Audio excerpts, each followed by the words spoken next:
Welcome to First Christian Church's Adult Fellowship Bible Study. This is our first session of the 2021 season. After spending last year studying the Apocryphal material to the Old Testament, we return to the New Testament this year, where our class actually devotes most of its study time over the last 15-20 years. This year, we will devote our study to Paul's genuine letters, and I'll explain what they are a little more here later, with Corinthian letters being the focus for this year. I doubt that we will get through them completely as we make our slow progress through them, but that's where we'll be studying. Following in today's class, and for probably the next two at least, maybe three, some introductory sessions on general material in the New Testament that scholars tell us we need to know if we're going to study Paul, and then some information specifically about Paul. We will then go into tackling 1 Corinthians chapter and verse in slow, in-depth study, as our class normally does. I and my notes will rely very heavily on modern scholarship. Not just one scholar, but a number of scholars. And most of these scholars are what's referred to as Pauline scholars. That is, they're known to be experts in Paul's letters and are recognized such by the Bible colleges and so forth. For those new to our class, we have already studied in depth two of Paul's letters, Romans and Galatians. So today, for those who are not there, as well as a refresher for those who were with us before, let's review some points about Paul and the New Testament that scholars urge us to know and remember as we study his writings. Christians often think of the New Testament as a single book with, I would say, a single religious message. Modern scholars remind us that is far from the case. Instead, it is a collection of 27 different books written by at least 16 different authors over a period of about 70 years, maybe more. Its books present different views and ethics as to Jesus, as to what he said, as to what salvation is, how people should live, etc. Thus, each book needs to be studied in detail, carefully, to find the individual writer's point of view, set in the cultural and historical settings of its time. These books of the New Testament stood and circulated as individual books for a long time before they became part of the Bible. Not just Paul's books, but essentially the books of the New Testament. They were put together, we now know from discoveries made in the Middle East over the last 50 years, that in 367 AD, they were united into a single canon under the leadership of Bishop of Alexandria in Egypt. His list is the same list as what we have in our New Testament today. Although the orders are a little different, I think, but the list is the same. Several scholars remind us that the church has historically misinterpreted Paul's letters in particular, especially because they assumed he was writing in the context of a Bible with the Gospels already in place. The main flaw in this thinking is this idea that Paul was writing general instructions. That is, that he was writing a Bible to a Christian faith audience. And that is not the case, as we'll see as we go through it, based on the best scholarship surrounding Paul's letters.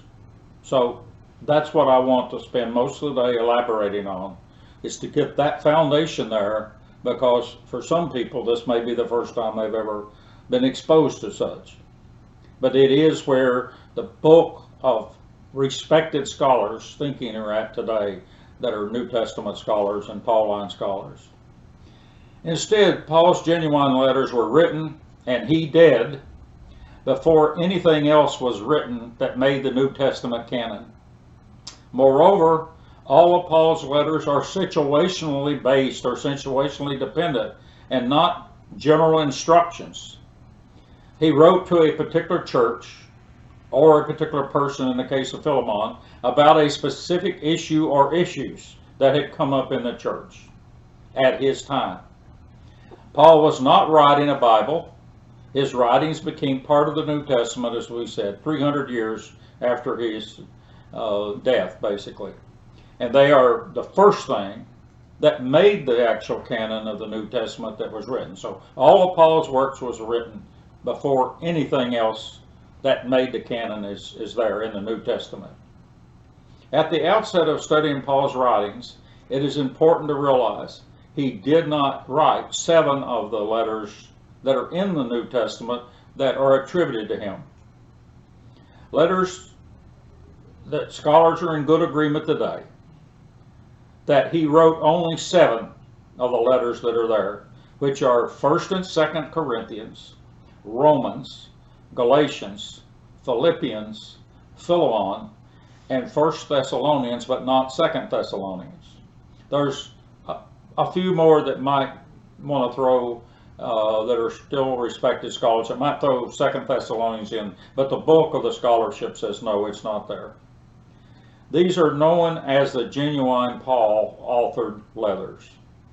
The other 7 letters in the New Testament attributed to him were written after his death by others, and his name then assigned to it, which was not uncommon at all in his day and in the time that the Bible was put together. They are similar in style, but differ significantly in theology and ethics from those that Paul seems to be writing under.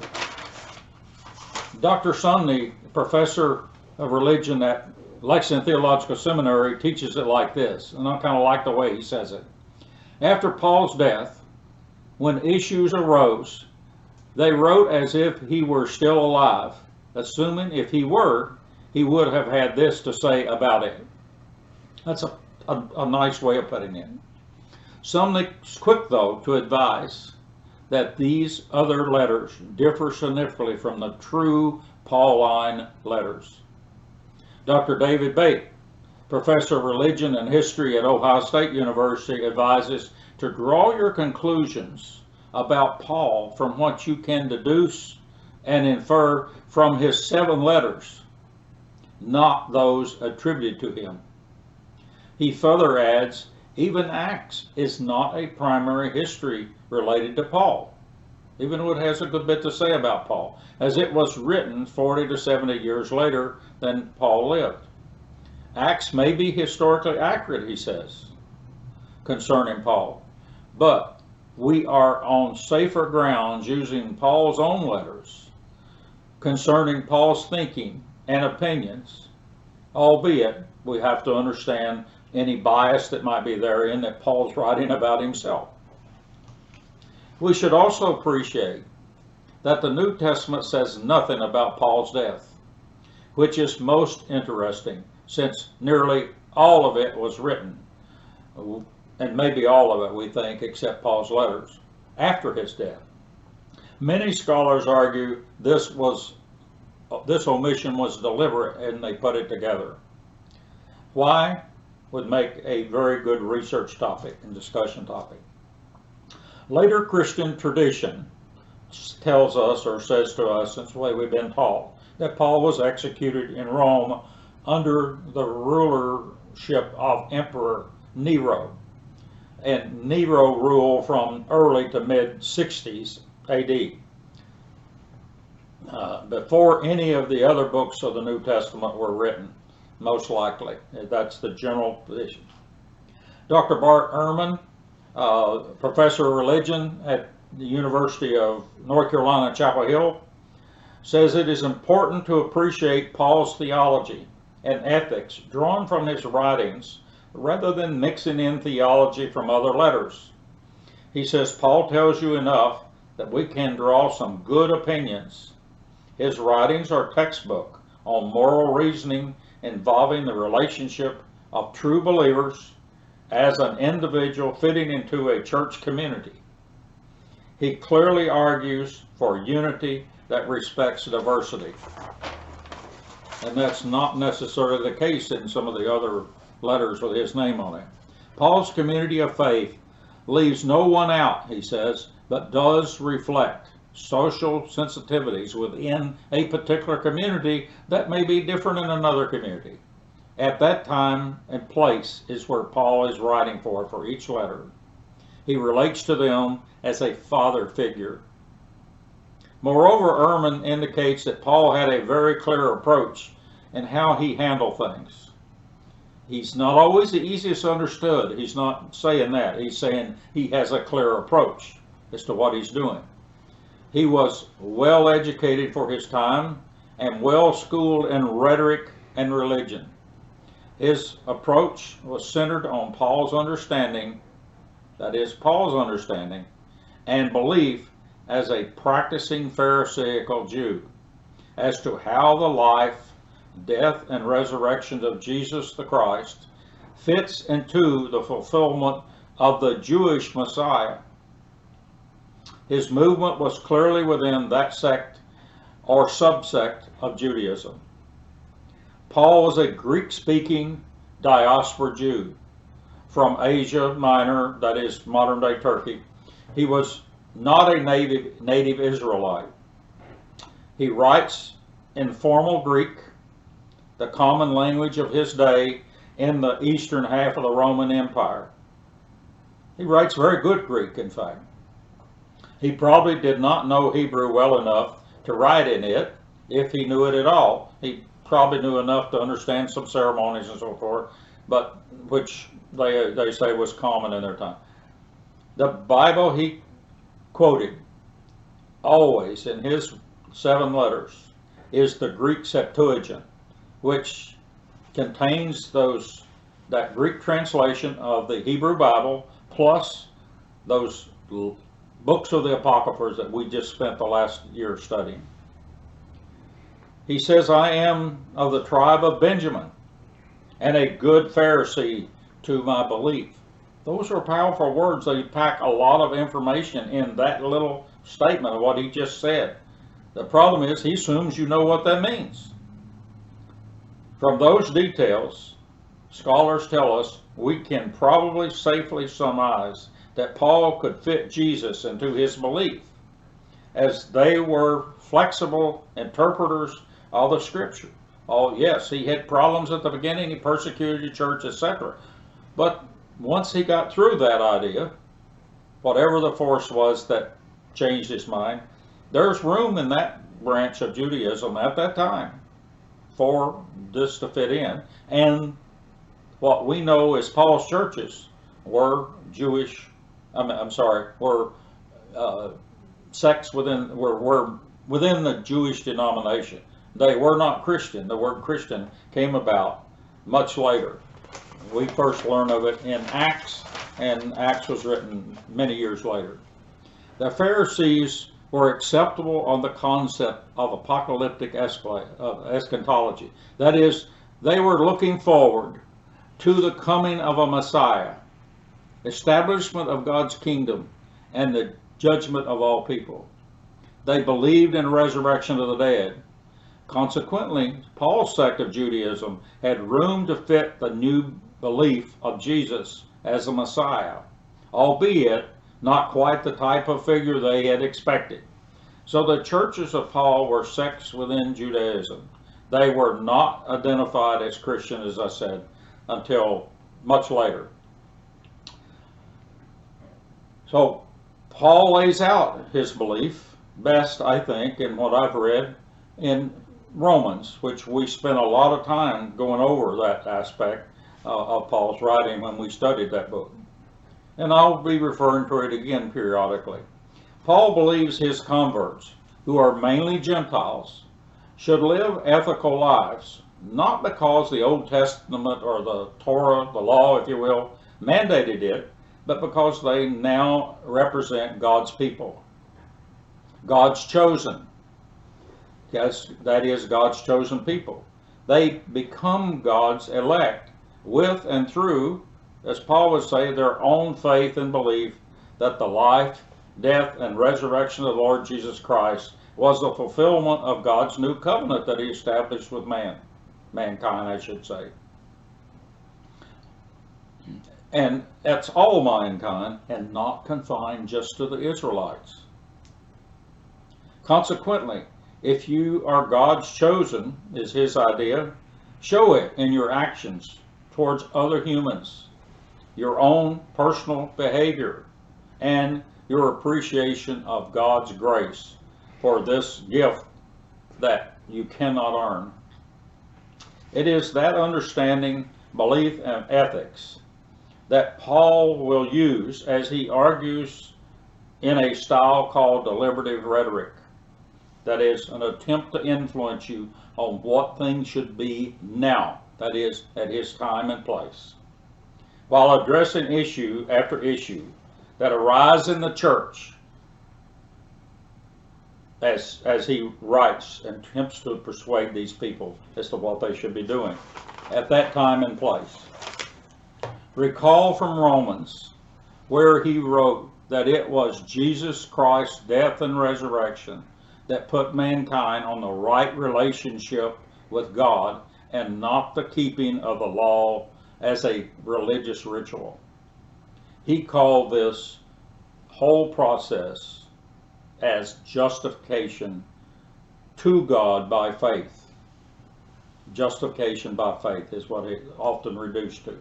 Furthermore, Paul even argues that if you are keeping some law or religious ritual because you believe it is necessary or mandated to secure your, to earn or secure your salvation, you are a novice. And what does that term mean in Paul's language? That's the term they use before the person passes their test for bar mitzvah. In other words, for the lack of a better term, he's saying, in other words, you need to study more. You need to keep studying and learning. Paul's writings make it clear that he also believes in apocalyptic Judaism, which most Pharisees did, as did Jesus, as did John the Baptist, as did the majority of the community at the Dead Sea Scrolls. That is, that resurrection of the dead and judgment will come at the end of the age. To Paul, however, he makes it clear that that age has already begun with the Messiah, Jesus Christ, being the start of it as the first fruit. In other words, the first fruit to be gathered at this end of the age. Therefore, he feels certain that God's plan for mankind has been certified. He's confident. He writes as a very confident writer. He feels confident he knows what's going on now that he understands who the Messiah is. He felt certain that this was God's plan for mankind, and he would be, and that would be completed ultimately whenever there was widespread justice available and practiced by all of God's people under this new covenant. Therefore, he had plans to spread his message that he was teaching and establishing churches throughout the world, and he tells us in each letter where he's planning to go next. He didn't always get there, and some of what's in those letters are the stumbling blocks. So that's essentially Paul. Next week, we will look more at the Corinthian community in our introduction before we get into the body of the text itself. So I hope you have a good week, and we look forward to our study this year in the Corinthian letters of Paul.